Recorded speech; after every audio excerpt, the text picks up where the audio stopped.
வேதங்கள் யாவும் ஈசனை போற்றுதே, எழிற்கோலங்கள் காட்டியாடும் நாதனை பாடுதே.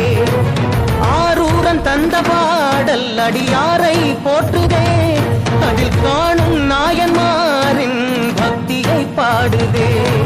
சம்பந்த தேவாரம் கேட்டு சாம்பல் பெண்ணானதே, அப்பர்தம் தாண்டகம் கேட்டு நாகம் உயிர் தந்ததே.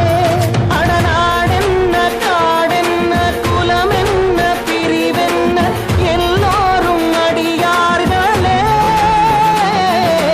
திங்கள் சூடிய நாதனே, கங்கை நாடிய வேதனே, மங்கை கூடிய பாகனே,